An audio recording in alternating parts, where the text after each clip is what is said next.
Voy a pedir a Dan Porat que suba, por favor, al encargado de negocios de la Embajada de Israel. No tenemos embajador o embajadora. Quien no sepa por qué no hay embajador, le invito a que lo investigue en Google, pero tenemos una voz que es el embajador en funciones, que es Dan Porat. Un aplauso para él, por favor.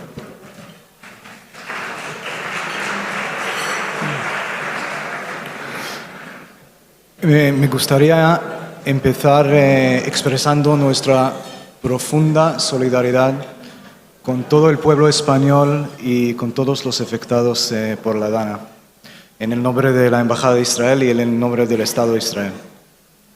Estamos con ustedes. Expresidente del Gobierno y ganador del Premio Maimónides, don Felipe González, autoridades y organizadores de este evento, ex ganadores de este premio, distinguidos invitados, queridos amigos, buenas tardes.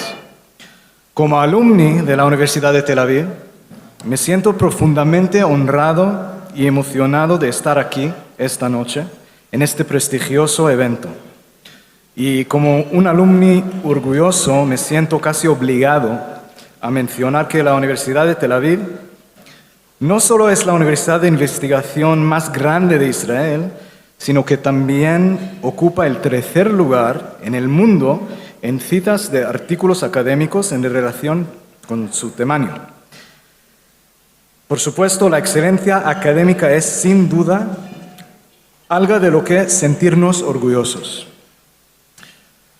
Especialmente hoy, después de uno de los años más difíciles en la historia de nuestra nación, mientras seguimos luchando en una guerra por nuestra existencia, mientras 101 de nuestros hombres, mujeres y niños siguen cautivos en Gaza, mientras lloramos la pérdida de cientos de soldados que han caído en los campos de batalla de Gaza y Líbano, en momentos como estos es aún más importante valorar la investigación académica, la ciencia y el progreso.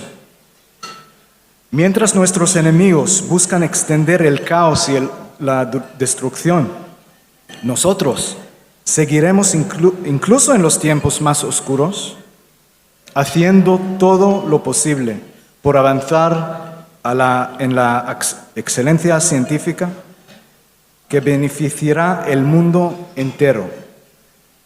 Por ello, felicito a la asociación y expreso nuestra gratitud por su trabajo continuo en promover los lazos entre la Universidad de Tel Aviv y España. Compartimos la creencia fundamental de que cuantos más puentes construyamos entre Israel y España, mejores serán nuestras relaciones y más fuerte será la amistad entre nuestros pueblos. Me gustaría felicitar al expresidente Felipe González por ganar el Premio Maimónides de este año.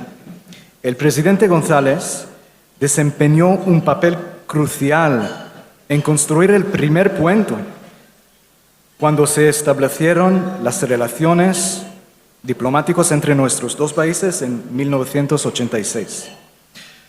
A lo largo de esos años, el puente que construyó, señor presidente, se ha expandido, creciendo en una cooperación cercana en muchos campos, incluidos la cultura, la ciencia y la academia.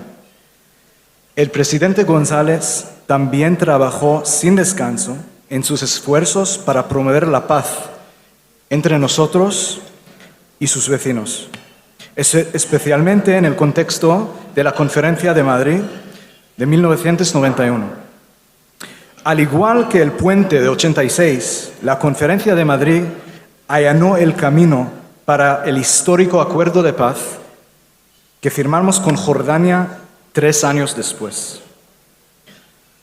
Los puentes que ha construido, señor presidente, son sólidos y fuertes, y por ello estamos convencidos de que las relaciones entre Israel y España seguirán fortaleciéndose, apoyados por el valioso trabajo de la Asociación de Amigos de la Universidad de Tel Aviv.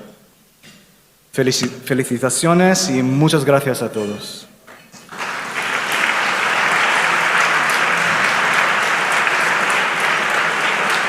Pero quiero pedir ahora mismo que suba Patricia Ahmed. Patricia, por favor, es la presidenta de la Asociación de Amigos de la Universidad de Tel Aviv de España y gobernadora de la Universidad de Tel Aviv, que les va a hablar unos minutos. Patricia, un aplauso para Patricia, por favor.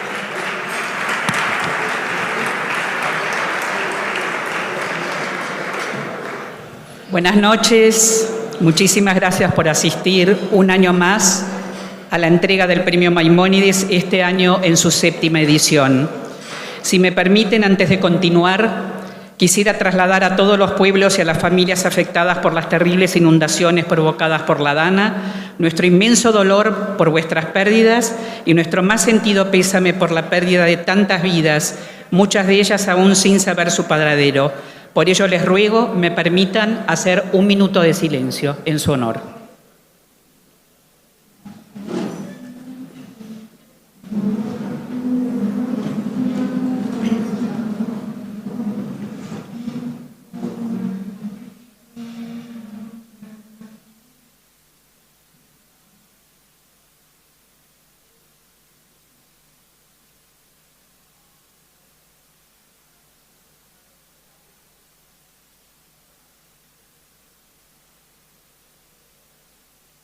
Muchas gracias.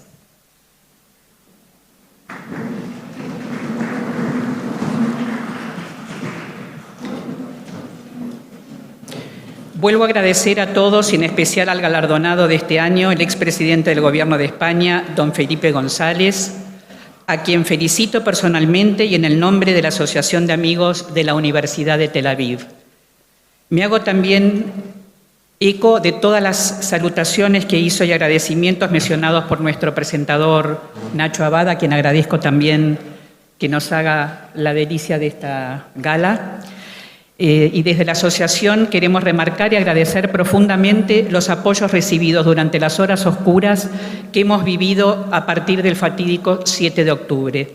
Nuestra más profunda solidaridad con el pueblo de Israel, con las familias directamente afectadas y manifestamos nuestro deseo del regreso a casa de todos los secuestrados por la organización terrorista Hamás, entre ellos los pequeños Sfir y Ariel Vivas, de 1 y 4 años de edad, respectivamente, cuyo paradero y destino aún desconocemos. La reacción que tuvo la Universidad de Tel Aviv horas después de la invasión fue crucial, instalando una línea directa dirigida a todos los estudiantes y a las familias afectadas para recibir ayuda inmediata. Se creó junto al Ministerio de Defensa de Israel y las FDI el Centro Nacional para el Estrés Postraumático y la Resiliencia, con el fin de tratar a los miles de estudiantes y ciudadanos afectados. Más de 6.000 estudiantes de la universidad sirven como reservistas en las Fuerzas de Defensa de Israel. A ellos se les proporciona becas de matrícula y se adaptaron cursos y exámenes en apoyo a estos jóvenes.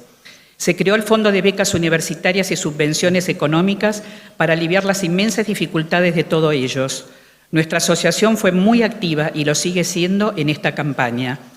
Este año, más que nunca, la Universidad de Tel Aviv necesitará de nuestro compromiso y apoyo que trasladamos a todos ustedes, queridos amigos, para que juntos ayudemos a reconstruir la vida de todos estos jóvenes que defendieron con gran valentía a Israel, al pueblo judío y, por supuesto, a los valores de Occidente todos. La Universidad de Tel Aviv desempeña un rol vital en la construcción de la economía, la seguridad y la sociedad. Lo hace a pesar de las duras circunstancias que una guerra acarrea, con una campaña de optimismo que infunde a los estudiantes y a su personal académico. Todos los laboratorios de investigación de la Universidad de Tel Aviv continúan con más fuerza y entusiasmo trabajando en áreas como la ciencia, la tecnología cuántica, la longevidad saludable, el emprendimiento, entre otros, y cuyos resultados serán, y eso deseamos, un gran aporte para toda la humanidad. Desde la asociación trabajaremos incansablemente para apoyar los valiosos proyectos y lo haremos con toda seguridad contando con el valioso apoyo de todos nuestros queridos amigos. Todo ello a pesar de la incomprensible decisión de la Universidad Pública Española de cortar relaciones y suspender los acuerdos con universidades israelíes. Una vez más pedimos por la devolución inmediata de todos los secuestrados que aún quedaron en los oscuros túneles de Hamás y que puedan regresar a sus hogares las miles de familias desplazadas. Todos juntos ayudaremos a reconstruir esta nueva etapa de Israel que deseamos y rezamos que sea en paz para toda la región y para todo el mundo. Y como dice la portada de nuestro anuario, que ya todos tendrán, "We will dance again". Buenas noches, muchas gracias, un placer estar aquí. Vengo con un mensaje muy simple, Shema Israel. Siempre me ha parecido fascinante cómo nuestro rezo principal, nuestro rezo universal, esté dirigido en verdad a nuestro pueblo. De unos a otros, desde la intimidad, desde la vulnerabilidad, nos decimos, escucha Israel, Shema Israel, con un mensaje muy simple, que no estamos solos, que nos escuchamos, que nos escuchemos y que confiemos.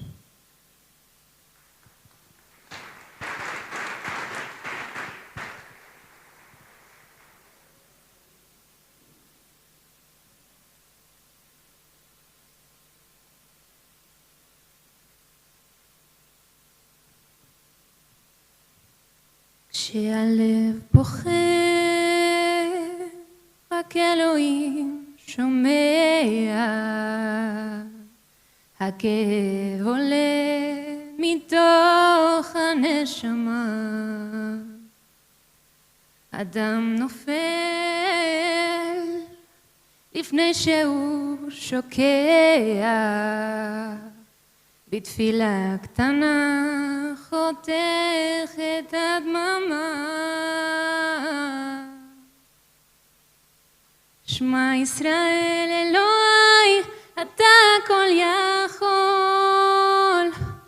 נתת לי את חיי, נתת לי הכל. בעיניי דמעה, הלב בוכה בשקט,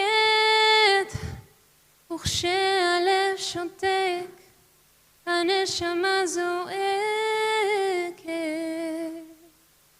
שמע ישראל אלוהי, עכשיו אני לבד, חזק אותי אלוהי, עשה שלא אבחר. הכאב גדול ואין לאן לברוח, עשה שיגמר, כי לא נותן בי כוח.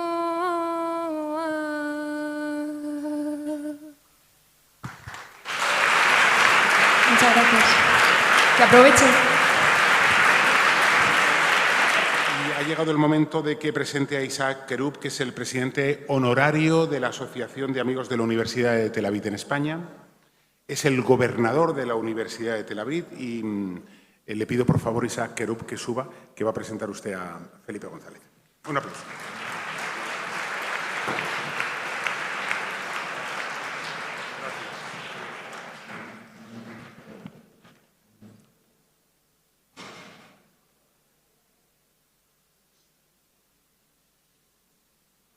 Gracias, Nacho. Buenas noches a todos.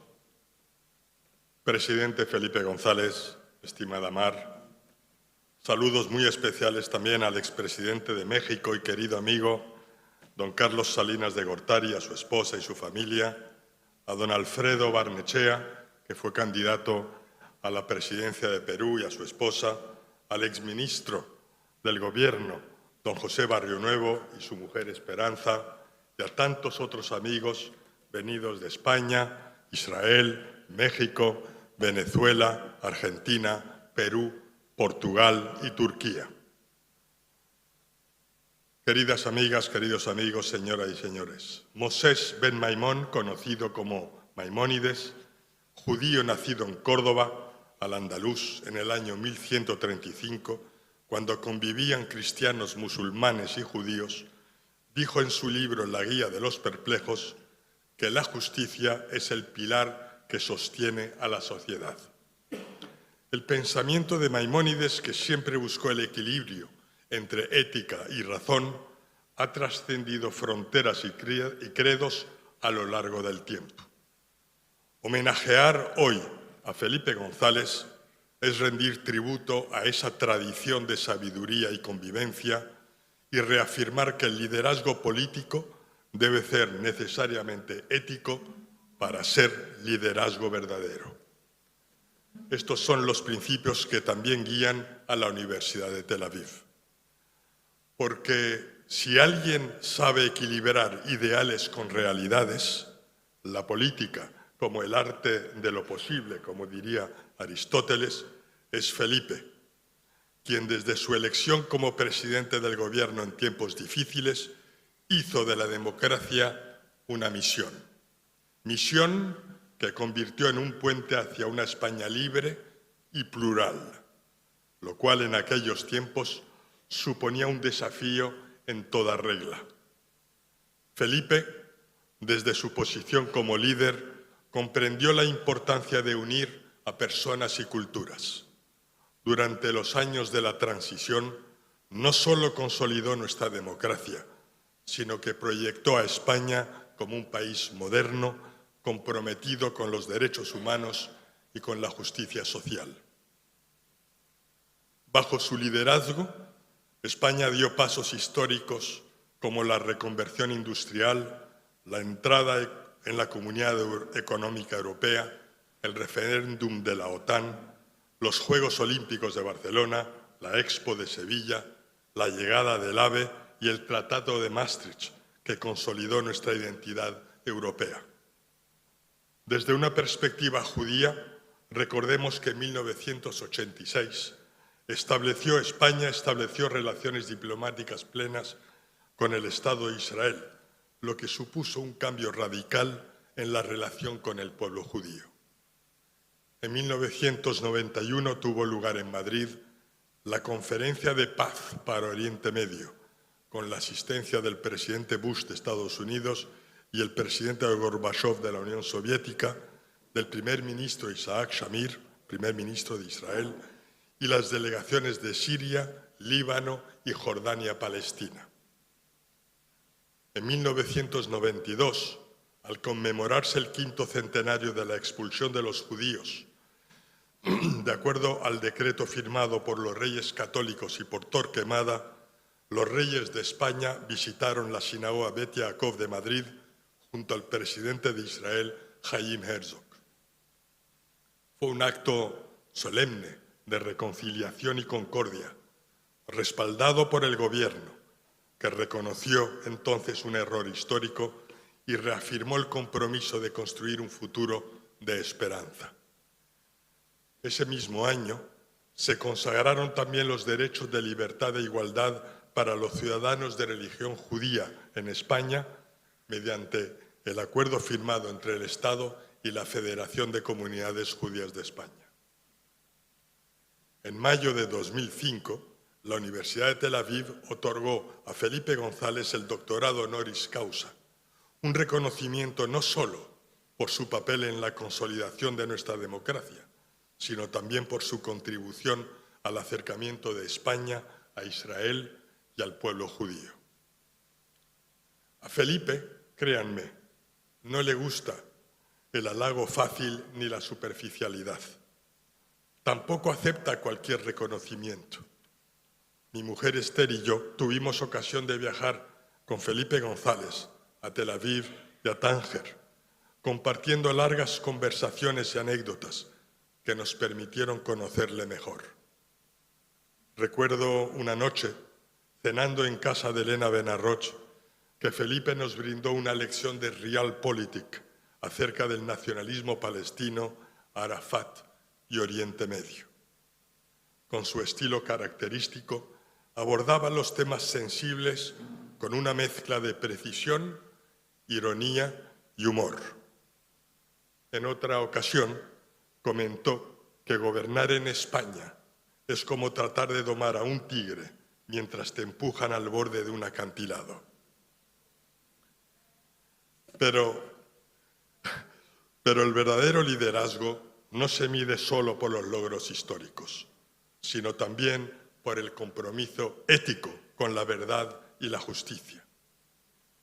Cuando el 7 de octubre de 2023 la organización terrorista Hamás perpetró un ataque cruel y devastador contra la población civil en Israel, asesinando a 1.200 personas y secuestrando a otras 240, el silencio y la ambigüedad de algunos sectores en España y en el mundo resultaron inquietantes y nos transportaron a épocas que creíamos superadas. Las condenas llegaron tarde y mal, y en la visita del presidente Sánchez a Israel, sus palabras solo fueron tibias y además contraproducentes. La vicepresidenta del gobierno, de nuestro gobierno, Yolanda Díaz, llegó a hacer suyo el lema de Hamás, desde el río hasta el mar, mientras que la ministra de Defensa, Margarita Robles, en un alarde de ignorancia y mala fe, habló de genocidio en Gaza. En los actos de condena a la masacre y de solidaridad con las comunidades judías en España, no vimos a ningún miembro del Gobierno ni del PSOE. Sin embargo, sí estuvieron presentes figuras históricas del PSOE, del Partido Popular y de otros partidos, y de amigos leales que hoy nos honran con su presencia. Entrevistado por Pablo Motos en El Hormiguero, Felipe González criticó la postura ambivalente del Gobierno, recordándonos que el silencio ante la barbarie nos hace cómplices. Decía Ortega y Gasset que el esfuerzo es solo esfuerzo cuando comienza a doler. En momentos difíciles, cuando alzar la voz puede resultar incómodo, el verdadero esfuerzo reside en defender la verdad, aun cuando pueda restar apoyos o popularidad. Y en un mundo tan polarizado como el de hoy, el liderazgo moral, el auténtico, se ha convertido en algo excepcional. Felipe, fiel a sus principios, optó por ser valiente. Presidente González, usted conoce la historia del pueblo judío, de la Segunda Guerra Mundial y del Holocausto. Ha conversado usted muchas horas con Shimon Peres y con Isaac Rabin, por cierto, de quien conmemoramos hoy el 29 aniversario de su asesinato. Usted sabe que los israelíes desean vivir en paz y contribuir al progreso de la humanidad. Israel es un Estado democrático, fuerte y amigo de España, donde se respetan los derechos humanos y las libertades de las minorías, incluida la árabe, que constituye el 20% de la población y tiene representación en el Parlamento, en la Knesset. Israel jamás ha iniciado una guerra, pero siempre ha defendido su legítimo derecho a proteger a sus ciudadanos. Ni los judíos ni los israelíes disfrutamos de la violencia. Lamentamos cada vida perdida y no celebramos la muerte de nuestros enemigos. Pero tampoco podemos ignorar la realidad. El régimen islamista de Irán y sus acólitos Hamás y Hezbollah no buscan el bienestar de los palestinos, ni la paz ni la coexistencia, sino la destrucción de Israel. Frente a los posicionamientos de la extrema izquierda populista, declaraciones de intelectuales de la cultura woke y ciertos movimientos, particularmente feministas, que parecen estar más cómodos criticando a Israel que defendiendo a las víctimas, los judíos y los israelíes preferimos hoy la crítica acérrima a las condolencias vacías. Señoras y señores, al otorgar el Premio Maimónides 2024 a Felipe González, no solo reconocemos su legado político, sino su liderazgo moral en momentos de incertidumbre.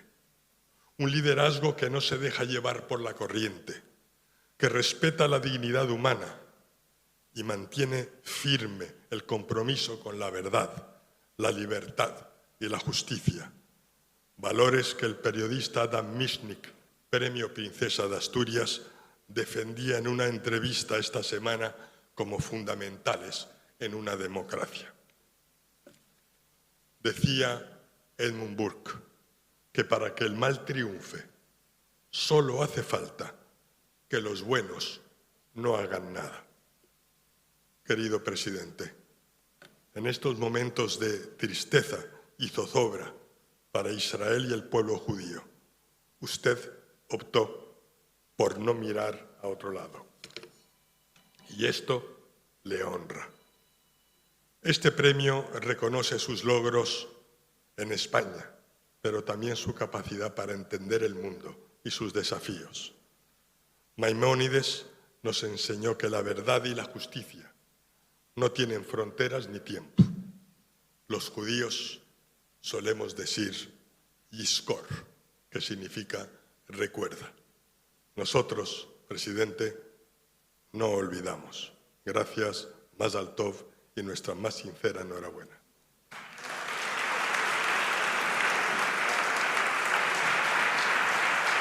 Y ahora le voy a pedir a Patricia Ahmed, que es la presidenta de la Asociación de Amigos de la Universidad de Tel Aviv, y al propio Isaac Kerub, que suban al escenario para entregarle el premio a don Felipe González, expresidente del Gobierno.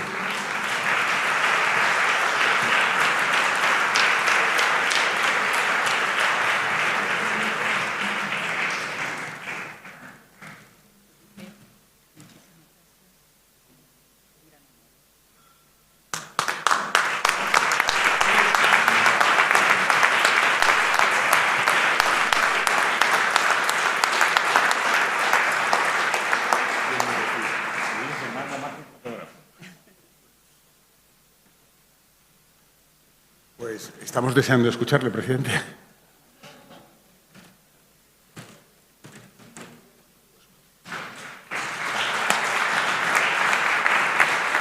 Gracias. Yo tenía preparado un discurso largo, pero voy a ser breve. Verán, quiero empezar por condolerme por lo que estamos sufriendo, incluso por saludar con ese momento tan duro, tan difícil, a Francisco de la Torre, que da premio Maimónides, que acaba de felicitarme. El que más lo merece por su vida de todos es el Padre Ángel, que está con nosotros. Ese sí, ha dedicado su vida a algo que merece la pena. Pero a Francisco de la Torre le quiero dar las gracias no solo por su felicitación, sino porque está al frente de la segunda reacción a esto que llamamos ahora la Dana, que antiguamente se llamaba de otra manera cuando yo gobernaba.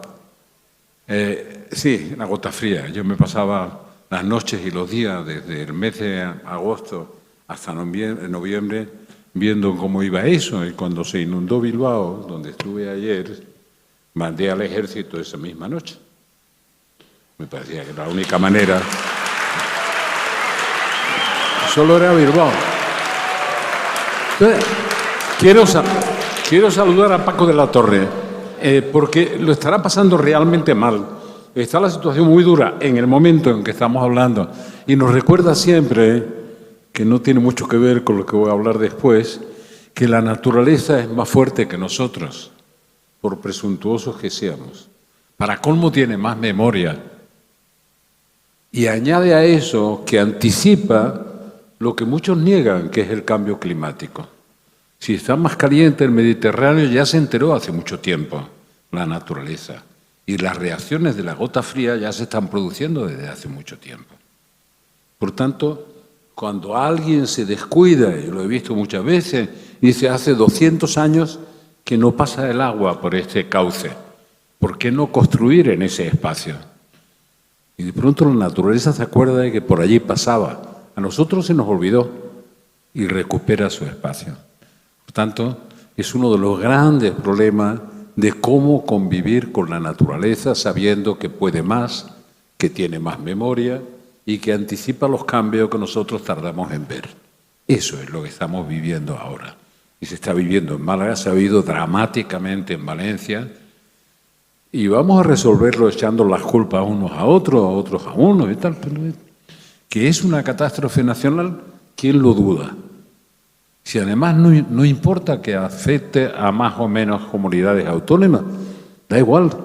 Yo enfrenté cuando llevaba 7 meses, perdón, es una desviación de lo que quería decir, llevaba 7 meses en el gobierno, o sea, todavía no había nacido la criatura, y enfrenté la inundación de Bilbao.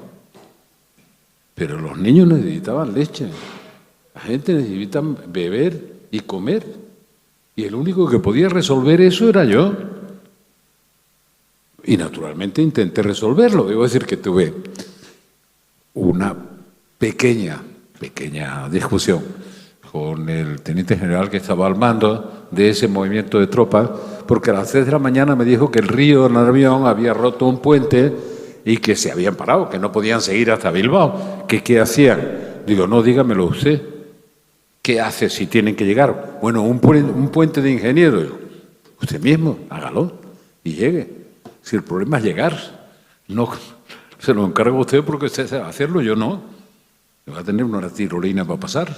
Bueno, verán, yo esta noche tengo no solo agradecimiento o gratitud por recibir el premio Maimónides. No me gustan mucho los premios, incluso no me gustan mucho los doctorados honoris causa, y disfruté mucho el de la Universidad de Tel Aviv. Suelo llamarles doctorados honoris causa.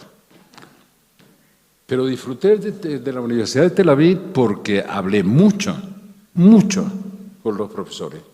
Disfruté por los debates que tuvimos, por cómo profundizamos en algunos problemas insólitos, incluso de los que no puedo contar en público. Problemas de inteligencia, bueno, en fin. Y esto no solo agradezco recibir el Maimónides, me emociona. Hace unos años me dieron el premio Averroes. Y resulta que Averroes y Maimónides, hace 900 años, nacen en Córdoba con 10 años de diferencia. Uno crea nada menos que eso que llamamos la escuela occidental del Islam, y el otro, Maimónides, sigue siendo el referente intelectual, médico, lo que sea, más importante para el mundo judío de hoy, no de entonces. Por eso la Universidad de Tel Aviv lo tiene como un símbolo, en el sentido profundo de la palabra símbolo, porque es capaz de aplicar la razón al análisis de textos que necesitan ser descifrados. Y es capaz de aceptar una cosa que ya se ha perdido, es la sabiduría acumulada con el tiempo, con la edad, el respeto a los mayores. No lo digo porque yo ya tenga 82 años, ¿no? Sino porque es algo que se ha perdido. Va hasta el punto de que esta sociedad que vivimos no es una sociedad para viejos. Y tal como la estamos llevando, tampoco para jóvenes. Pues tampoco pueden pagarse un piso o pagar un alquiler. O sea que sobran los viejos, que mejor que se vayan, y los jóvenes tienen menos oportunidades y más desigualdad. Bueno, Maimónides no es un premio que me interese. De verdad, es un premio que me emociona. Me han planteado un problema. Porque, claro, me han puesto a meterme nada menos que en la guía de perplejos y descarriados. Yo creo, descarriados, dice él. Yo creo que descarriado no estoy, pero perplejo sí. Y sigo intentando profundizar en su pensamiento, en su razonamiento.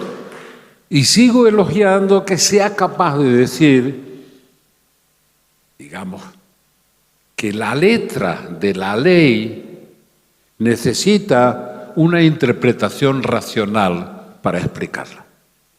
Que la razón tiene que complementar, que no es un mandato parabólico de cumplimiento no racional u obligatorio. Entonces, ese impulso, sí me han complicado la vida, porque claro, meterse de verdad en descifrar el lío de esta guía de perplejo y descarriado. Yo descarriado no estoy porque nunca estuve encarriado. Por tanto, solo estoy perplejo. Pero perplejo y con la intención de conocer mucho más a Maimónides como ya llegué a conocer a Averroes. Coincidieron, salieron juntos de España. ¿Quién los echó del califato de Córdoba? El califa no. El califa le tenía miedo a los príncipes cristianos que lo atacaban. Y era lógico. Era el poder más desarrollado de todo el mundo occidental. Y se le ocurrió llamar a los almohades y almorávides. Cometió un gran error. Desde entonces decimos hay moros en la costa, que algunos se ofenden. Y llegaron en 2 oleadas. La segunda oleada era integrista, puramente integrista. En el lenguaje más sofisticado, a veces que he discutido en el mundo de la inteligencia musulmán o árabe, en Tánger mismo. Si ahí se podían hacer esas conversaciones y tal. El integrismo, el que excluye de la verdad a los que piensan de otra manera. Y no solo excluye, sino que los liquidan. Así que destruyeron los libros de Averroes. Y el padre de Maimónides tuvo que salir con Maimónides, pues recorrer una parte de la península hasta el sitio donde todavía se podía vivir sin esa presión, en Almería. Y allí se juntaron con Averroes. Y cruzaron el estrecho y se fueron a Fez, o llegaron a Fez, lo simplifico. Fez está a la misma distancia de la frontera que Córdoba. Si tomáramos una regla de medir, veríamos que de Córdoba hasta el mar hay la misma distancia que desde el mar a Fez. Hay 14 kilómetros de coste de orilla a orilla. No era tan buena la relación con los... Ahora, para quedar bien, decimos que era mejor la relación con los que no era verdad. No era tan buena. Y si uno lee a Maimónides en serio, se da cuenta de que no era tan buena. Pues los cristianos, primero, en el califato eran una minoría. Y segundo, esa minoría, de alguna manera, le recordaba a la gente que los príncipes cristianos estaban apretando desde fuera. Y uno no tiene por qué negar la verdad. Sin embargo, tendríamos que reivindicar que Alfonso X, se llamaba el Sabio, sí hizo una escuela de traductores. Y fue capaz de aprovechar todo el talento judío, musulmán y tal. Puede parecer egoísta, pero qué bueno que la gente respete el talento, ¿verdad? Y que sea capaz de hacer una escuela de traductores sin poner barreras. Pues bien, en Almería pasaron un tiempo y cuando llegaron allí los integristas tuvieron que cruzar el estrecho y llegar a Fez. Y Fez era la nueva Córdoba, hay una vieja Fez y una nueva Fez. Y ahí dividen su destino. Porque Averroes se va hasta Marrakech, que muere allí, el califa lo trataba de recuperar. Y el periplo de Maimónides fue más complicado, pues no solo pasó por Egipto, él fue a Palestina, volvió a lo que conocemos hoy como el Cairo, que no se llamaba entonces, y allí vivió un poquito menos de tiempo en años de vida que Averroes, pero coincidieron prácticamente durante todo el tiempo. Averroes estaba más protegido por la familia de Maimónides en esa huida que al revés de Averroes con Maimónides. Por tanto, vivieron una vida conjunta. ¿Ustedes saben lo que es la concentración de talento, de sabiduría de 2 personas que vivieron en el califato de Córdoba hace 900 años? Y no se ha superado todavía. Todavía seguimos teniendo parte de los problemas que tuvimos entonces. El integrismo sigue siendo lo mismo que era entonces. En todas las religiones del libro, sean las que sean. Ni siquiera es el fundamentalismo que dicen los exégetas. No es ir a los fundamentos, es el excluir, perseguir y condenar al que no piensa como tú. Por tanto, uno de los problemas que me está creando el haber aceptado el Maimónides es intentar entender la guía de perplejos o de descarriados. Padre Ángel, no te recomiendo que lo hagas. Tú quédate con tu premio, sigue haciendo tu vida, porque a esta longeva edad en la que estamos nos puede volver locos e intentar comprender la guía de Maimónides. Pero realmente es un hombre de una categoría intelectual. La ventaja es que uno no tiene que coincidir con él en todo. Todos vivieron, los dos, de Aristóteles y de Platón. Nos llegó el conocimiento a ese mundo medieval cristiano a través de el mundo musulmán y del mundo judío o judeo-musulmán, porque convivían en muchos sitios. A través de ello nos llegó. Y lo que nos llegó después fue a través de los conventos. 24 años después de las teorías de la interpretación, ya digo, del Islam visto desde el Califato de Córdoba o visto desde Averroes, y es fantástico. Por simplificar les diré, y es peligroso simplificar, que era la interpretación no chiita del Islam, porque decía que Aristóteles era un filósofo y no un teólogo. Y la gente, incluso Tomás de Aquino se ofendió. Y 24 años después de la muerte de estos hombres, en un convento italiano, hizo una crítica de Averroes y del averroísmo, porque quería demostrar la existencia de Dios a través de la filosofía de Aristóteles. Aristóteles no se enteró de que él había hecho una teoría que demostraba la existencia de Dios, porque hacía filosofía. Y el otro decía, no, mire, cada uno tiene su camino. Bueno, como ven, tengo entusiasmo y cariño por esta distinción y me siento realmente honrado. Pero además no quiero frustrar a todos, ¿no? Quiero decir algunas cosas de las que nos pasa, ya eso es lo que nos pasa por aquí, pero hoy es el aniversario de la muerte de Isaac Rabin. Quiero decirle, yo tuve mucha más relación con Simón Pérez, pero también tuve relación con Golda Meir. La conocí en el año 73. Fui a Israel porque me invitó sin tener pasaporte. No me pregunten cómo fui, no tenía pasaporte, así que fui a visitarla y tomé el té en la cocina con ella. Estaba muy irritada con nuestro amigo Bruno Crece, austríaco, por algún incidente previo que había habido, era buena fe. Pero la conocí en una de esas reuniones en las que yo todavía no aparecía, ni siquiera con mi nombre, ya por el 73. Con Simón Pérez he tenido una relación de 50 años y menos relación con Rabin. Y quiero decirles hoy, no porque sea el aniversario de su asesinato, fue el que me llegó más profundamente al alma. Después, Ehud Barak intentó todo en la última etapa de Clinton para resolver el conflicto.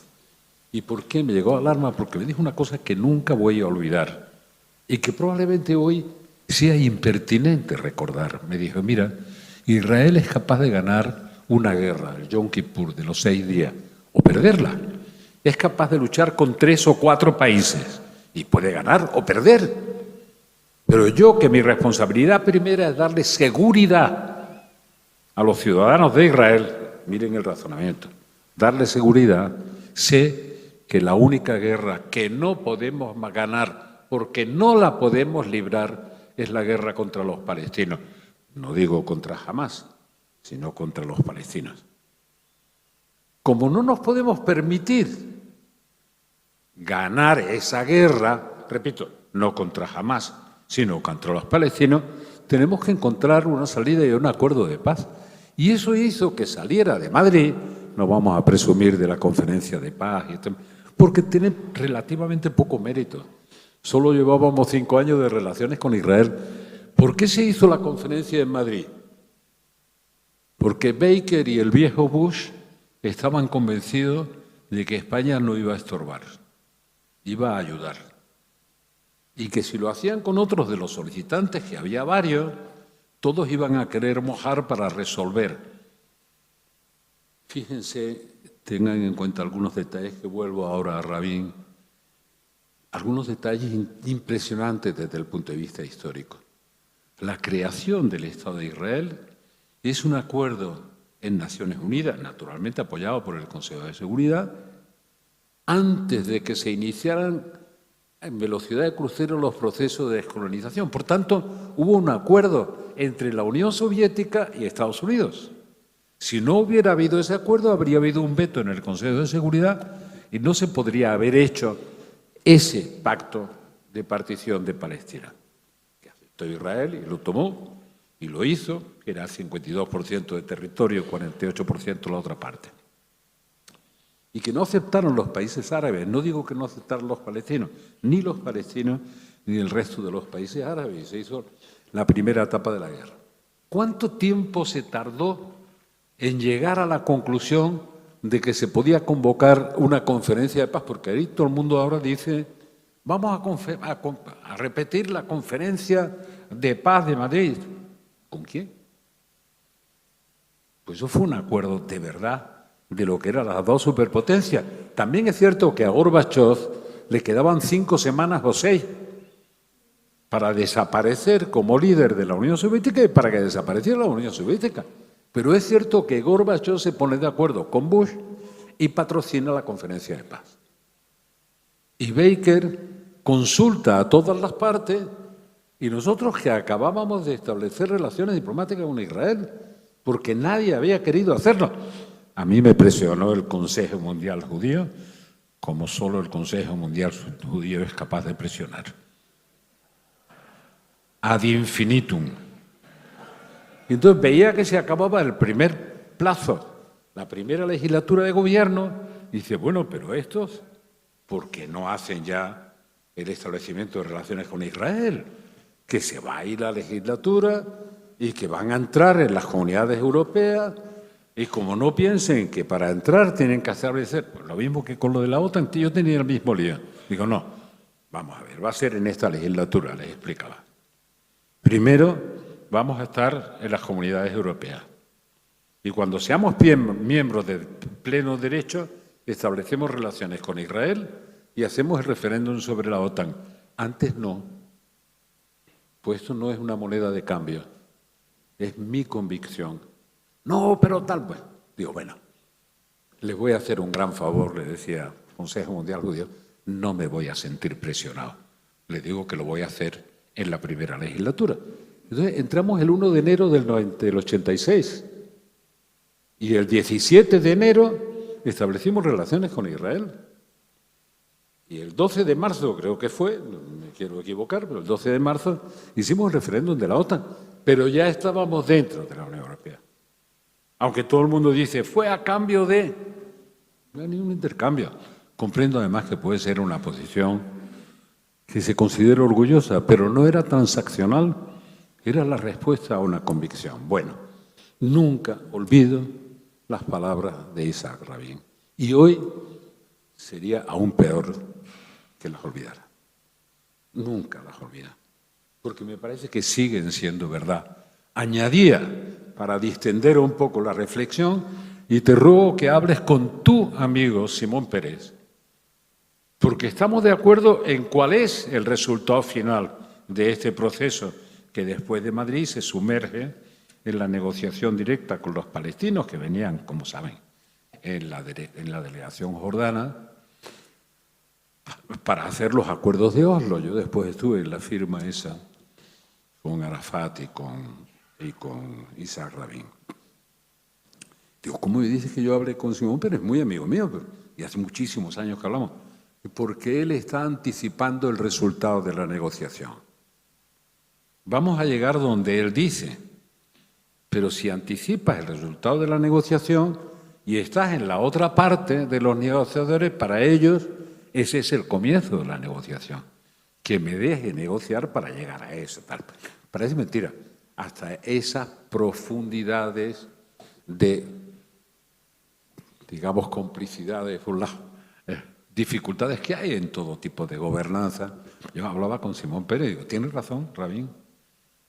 Si queréis llegar al mismo resultado, no empezar ofreciendo el resultado final. Pues yo fuera la parte que tenía que negociar. A mí que me decían, eres ambiguo en la posición negociadora. Y yo decía, sí, una ambigüedad calculada. Pues si no soy ambiguo y digo lo que quiero desde la primera, pues ya no tengo margen de negociación. Eso es lo último. Bueno, por tanto, hoy les quiero rendir homenaje también a Isaac Rabin. Pero quiero que sepan que no olvidaré nunca el horror del 7 de octubre. Nunca. Nunca. Nunca lo perdonaré. Y que nunca pediré a Israel que negocie la recuperación de los rehenes. Se ha negociado muchas veces, incluso con el jeque Yassin, que estuvo preso durante un tiempo. No, nunca negocie con quien no lo reconoce. Por tanto, quiero que lo entiendan. Quiero que lo entiendan porque no todo es cómodo y menos en estas circunstancias. Porque si para algo sirvió la conferencia en Madrid, fue para abrir el espacio del reconocimiento que Arafat decía, es la paz de los valientes. Yo reconozco la existencia del Estado de Israel. Si no reconoce la existencia de Israel, ¿por qué Israel tiene que reconocer la existencia de tu posible estructura estatal? Pero es un condicionamiento lógico. Yo las he tenido muy duras y estoy acabando. En cosas que no he contado y que no sé si voy a contar, aunque estoy terminando de contar ese relato de mis relaciones con Israel, Palestina, el mundo árabe. Pero recuerdo con Irán, en los momentos de las negociaciones, aquella. Era curioso porque el que negociaba por parte de Irán era un tipo especialista en Kant, que era filósofo, y el que negociaba por parte de la comunidad, llamamos internacional, era Javier Solana, era físico nuclear. Así que la negociación era muy desequilibrada en ese sentido. Uno era especialista en la materia. Bueno, yo me tocó hablar algunas veces con los iraníes, incluso desde el comienzo. Israel les decía, ustedes quieren acabar con Israel, pero no les han importado que los ayuden en su respuesta a Irak, en la invasión de Irak. Digo, los israelíes no lo han hecho por hacer un favor, lo han hecho porque así debilitan a las dos partes, pero ustedes han aceptado la ayuda de Israel. La ayuda en un momento en que hubieran perdido la guerra contra Irak si no reciben los medios para defenderse de Irak. Murieron 1 millón de personas en aquella guerra, que ahora hablamos de las cifras de víctimas y tal, que son un horror. Yo me horrorizo de ver morir a los niños. Lo digo de verdad. Pero no es que no me horrorizo de manera figurada, no. Me duele en el alma que sea así. Y reconozco que la primera víctima de una guerra es la verdad. Esa es la primera víctima. Después hay muchas más víctimas, pero la verdad es la primera víctima. Por tanto, uno tendría con Maimónides que escudriñar dónde está la verdad para fijar una posición. Por tanto, solo digo, no hagamos del conflicto política interior. Lo ruego a todo el que hable de esto. Busquemos un sendero para recuperar la paz cuanto antes. Paremos cuanto antes esa guerra con la condición previa de recuperar a los rehenes. Me duele ver a la gente en Israel reclamando la recuperación de los rehenes. Es siempre doloroso, pero tienen razón. Los que están en la calle reclamando que se recupere, que es negociar dolorosamente la recuperación, sin duda, pero es absolutamente prioritario. Y además debo decir, eso puede sonar como crítica, pero me da igual, nunca ha dejado de hacerlo el Estado de Israel. Nunca. Ha negociado incluso la recuperación de los que ya habían muerto. La ha negociado. Entonces le pido a las autoridades de Israel que negocien la recuperación de los rehenes. de los que se puedan salvar todavía. Todavía estamos a tiempo de hacer eso.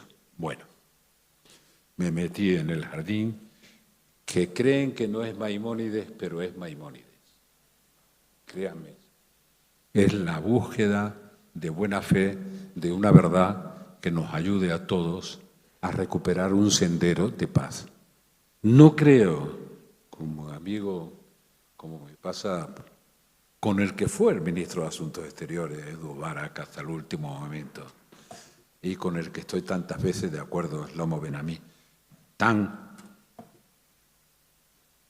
tangerino como vosotros, y estoy muy de acuerdo con él. No creo que el sendero que ya tocó la base del carro, el sendero de los dos estados, que es el más fácil para salir del paso, esté a la vista. No lo creo. Pero, hablándolo con Shlomo, le digo, tampoco creo que sea un problema jordano-palestino, porque los jordanos ya vivieron el septiembre negro del 70 y por tanto no tienen una buena experiencia. Pero hablando de lo que nos duelen las cosas, Hezbollah es la mano larga. Por cierto, hay muchos latinoamericanos, hay gente con pasaporte venezolano de Hezbollah andando por América Latina y nadie lo denuncia, ni lo anuncia siquiera. Bueno, pero el Líbano, a pesar de que sea un Estado dentro del Estado, el Líbano no soporta otra guerra civil. El sufrimiento va a ser enorme. Tenemos que encontrar entre todos un camino a la paz. Digo, nunca va a haber un acuerdo en el horizonte previsible que diga, bueno, estamos de acuerdo porque hemos sido capaces de llegar a un acuerdo. El acuerdo siempre va a ser, no es esto lo que nos gusta, pero tenemos que llegar a un acuerdo porque nos lo piden los que nos lo pueden pedir, entre otros la opinión que llamamos la opinión pública internacional, que siempre es una parte de la opinión pública. La internacional no se refiere a qué es lo que pide o piense, pero bueno, en todo caso, tenemos que buscar un sendero de paz. Es más difícil que nunca en los últimos muchos años. Esta guerra está costando no solo las víctimas que vemos dolorosísimamente, en esta guerra está costando más víctimas a Israel que le han costado la guerra de Yom Kippur, la guerra de los 6 días, la primera guerra después de la declaración del Estado de Israel. Esto tiene que tener una salida. Tenemos que encontrar una senda. Y nadie se tiene que ofender. ¿Está creciendo el antisemitismo? Sí. ¿Se arregla solo con policía? No. No es un problema de seguridad. Es un problema de opinión pública. ¿Tenemos que ganarnos a la opinión pública? Sí. Sobre todo los políticos. Los servicios de inteligencia tienen que saber dónde están los enemigos y los malos. Los políticos tienen que saber dónde está la opinión pública y tener talento para ganarla. Pero para ganarla de verdad. Porque el mejor o el mayor aliado a medio, largo, larguísimo plazo de Israel es la opinión pública. Y no la podemos perder. Bueno, en eso pueden contar conmigo. Y creo que con Maimónides, que está más vigente hoy que hace 900 años. Pero por favor, presten atención a lo que escribió y permanece hoy vivo.